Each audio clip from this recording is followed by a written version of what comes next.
और बहादुर साथियों, आप सभी को मेरा जय भीम, नमो बुद्धाय। साथियों, सबसे पहले मैं धन्यवाद देना चाहता हूं यहां पर उपस्थित मेरे समाज के तमाम क्रांतिकारी बुजुर्ग, नौजवान, महिलाएं, बहनें और भाइयों, आप सबको जो आप अपने कीमती समय में समय निकालकर यहां उपस्थित हुए हैं साथियों। और आपको होना ही था, क्योंकि ये बड़ी जंग की तैयारी है, तो जंग की तैयारी का आगाज भी तरीके से होना चाहिए कि नहीं होना चाहिए? बिल्कुल साथियों, सरकार इस बात को सुन ले, हम यहां केवल उससे कोई विनती करने नहीं आए हैं, उसको चेतावनी देने आए हैं। सरकार ने अगर ये गलत काम करने छोड़े नहीं, अपनी नीयत ठीक नहीं की, तो सरकार को उखाड़ कर फेंक देंगे। ईंट से ईंट बजाने की बात नहीं, उखाड़ कर फेंक देंगे सरकार को साथियों। इसलिए सरकार को हम चेतावनी देने आए हैं कि जो प्रतिमा, प्लीज साथियों, जो प्रतिमा बाबा साहब डॉक्टर अंबेडकर की इतने संघर्षों के बाद हमारे बड़े जुझारू नेता प्रोफेसर बीपी मौर्य साहब के संघर्ष के बाद 1967 में लगी थी, और जिसको इस देश के कायर प्रधानमंत्री मोदी ने अंधेरे में 3 जून को वहां से हटा दिया, उस कार प्रधानमंत्री को चेतावनी दे रहे हैं, या तो 14 अक्टूबर से पहले वही वो प्रतिमा लगा दे, नहीं 14 अक्टूबर के बाद इस सरकार को उखाड़ने की कार्रवाई ये बहुजन समाज करेगा साथियों। करोगे कि नहीं करोगे? और इनको ठीक करना ही पड़ेगा, क्योंकि केवल प्रतिमा की बात नहीं रही, अब बात उससे आगे बढ़ गई है। जो काम सरकारें करती थी, अब इस देश की सुप्रीम कोर्ट कर रही है वही काम। अब सुप्रीम कोर्ट को भी ठीक करना है साथियों। सुप्रीम कोर्ट को भी बताना है कि संविधान के विरुद्ध में अगर आप कोई काम करेंगे, हम उसे मानने वाले नहीं हैं, उसका विरोध जबरदस्त तरीके से जमीन पर करेंगे। बड़े अफसोस की बात है साथियों, जो ये फैसला आया है 1 अगस्त को, अफसोस कि उसमें जो जज है, 7 जजों की संविधान पीठ में 1 जज हमारा भी है, और दुर्भाग्य से हमारे ही उस जज ने सबसे घटिया फैसला दिया है, और बाबा साहब का नाम लेकर उनको कोटेशन करके तब उसने फैसला दिया है। और ऐसा ही नहीं, उस व्यक्ति ने पहले भी समाज में कई ऐसी पिटीशन गई जिनके पक्ष में कभी फैसला नहीं किया, जो उसकी जिम्मेदारी थी, जिसमें उत्तर प्रदेश में जुडिशरी में 2000 के बाद में जो डायरेक्ट एजीजे का एग्जाम होता है, वो पोस्ट 2000 से खाली पड़ी है, करीब 250 की संख्या में। वो मैटर उसके यहां पे गया था, उसमें भी उसने उस मैटर को रिजेक्ट कर दिया। ऐसे लोग, अगर हमारे ही समाज के लोग हमारी ही गर्दन काटने पर लगेंगे, तो हम उन्हें किसी कीमत पर बर्दाश्त नहीं करेंगे साथियों। तो लड़ाई आपकी हमारी बड़ी है साथियों, लड़ाई आपकी हमारी बड़ी है साथियों। जो काम विपक्ष को करना चाहिए था, जो अंदर बैठे आपके सांसदों को करना चाहिए था, जो एमएलए को करना चाहिए था, जो पॉलिटिकल पार्टीज को करना चाहिए था, वो काम उन्होंने नहीं किया।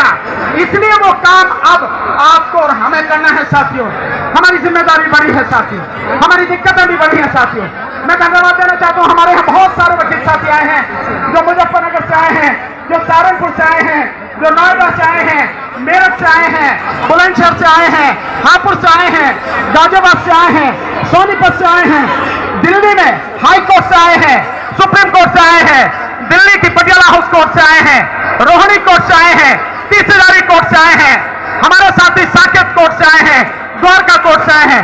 मैं उन सभी साथियों का धन्यवाद करता हूं, और आपका यहां उपस्थित होना इस समाज को मजबूती देगा साथियों।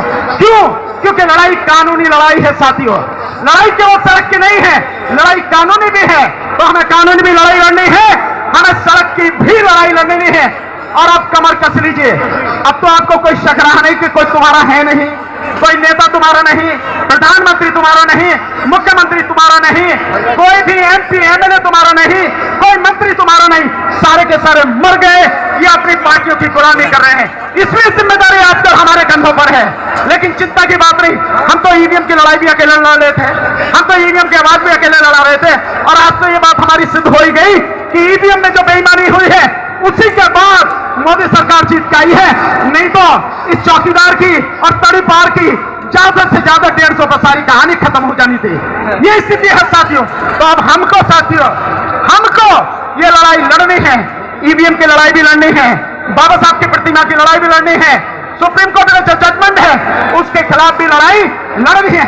हाथ उठाकर बताओ सारे के सारी आवाज लगा के, लड़ोगे कि नहीं लड़ोगे? लड़ोगे कि नहीं लड़ोगे? जीतोगे कि नहीं जीतोगे? और तब तक लड़ोगे जब तक हम जीत नहीं जाएंगे। साथियों, यह देश किसी के बाप का नहीं है, यह देश किसी की जागीर नहीं है, यह देश हमारा है। हम बाबा साहब के अनुयायी हैं और बाबा साहब के अनुयायी अगर कदम आगे बढ़े होते तो पीछे नहीं हटते। और यहाँ जो जन सैलाब आज है, पीछे भी जो खड़ा है, आगे भी जो खड़ा है, और मुझे जानकारी मिली कि हमारी कुछ बसों को रोका गया है पुलिस के द्वारा। हालांकि हमारी पुलिस से कहीं कोई किसी तरह की कोई हमें उनसे कोई दिक्कत नहीं है, हमारी उनसे कोई लड़ाई नहीं है। यहाँ भी जो भी साथी हैं पुलिस वाले, उनका धन्यवाद। लेकिन जो हमारी बसों को रोका गया, हमारे साथियों को रोका गया है, वो गलत है और सरकार ऐसा काम न करे, पुलिस को आके लाके ऐसा काम न करे, नहीं तो सरकार को बहुत दिक्कत आने वाले समय में होने वाली है। साथियों, जो प्रतिमा हटाई गई है, ये प्रतिमा केवल प्रतिमा की बात नहीं है, ये प्रतिमा जो हटाई गई है उस घिनौनी साजिश के तहत हटाई गई है। हमारे इतिहास को खत्म करने की कोशिश की गई है, हमारे संघर्ष को भुला देने की कोशिश की गई है, हमारे बाबा साहब डॉक्टर अम्बेडकर के अपमान को करने की कोशिश की गई है, जिसे हम किसी कीमत पर बर्दाश्त नहीं करेंगे। उस प्रतिमा के माध्यम से 6 दिसंबर बाबा साहब के महापरिनिर्वाण दिवस पर और 14 अप्रैल बाबा साहब के जन्म दिवस पर, 14 अप्रैल पर तो वहां जबरदस्त मेला लगता था। न केवल दिल्ली एनसीआर बल्कि देश भर से लोग आते थे। हमारा जो वो मिलना है, हमारा जो इकट्ठा होना है, हमारी जो संस्कृति है, हमारा जो एक दूसरे के साथ मिलना है, वार्तालाप है, जो बाबा साहब के लिए जन्मदिन पर लोग खीर बना के लाते थे, खाना बना के लाते थे, वहां पे किताबें बिकती थी, वहां प्रतिमाएं बिकती थी, पोस्टर बिकते थे, उस हमारी संस्कृति को नष्ट करने की कोशिश है, जिसे हम बर्दाश्त नहीं करेंगे। और आखिर में चेतावनी देते हुए इस मोदी सरकार को, जिसने रात के अंधेरे में यह घिनौना काम किया, हम उसे चेतावनी देते हैं 14 अक्टूबर 2024 से पहले अगर वो प्रतिमा जहां थी उसी सम्मान के साथ वहीं पर अगर स्थापित नहीं की गई तो सरकार को उखाड़ फेंकने की और इसकी ईंट से ईंट बजाने की तैयारी हम सब करेंगे। और आज के बाद सारे के सारे साथी अभी से इसी दिन से तैयारी शुरू कर देना कि 14 अक्टूबर का जो आंदोलन हो वो पूरे देश भर में होगा, केवल जंतर मंतर पर नहीं। तो तैयारी शुरू कीजिए। बोलो हाथ उठाकर, करोगे कि नहीं करोगे तैयारी? पीछे वाले कैसे चुप लगाए बैठे? बताओ हाथ उठाकर, करोगे कि नहीं करोगे? जय भीम, जय भीम, जय भीम, जय भीम, जय भीम। नमो बुद्धाय, जय भीम। बहुत बहुत धन्यवाद साथियों।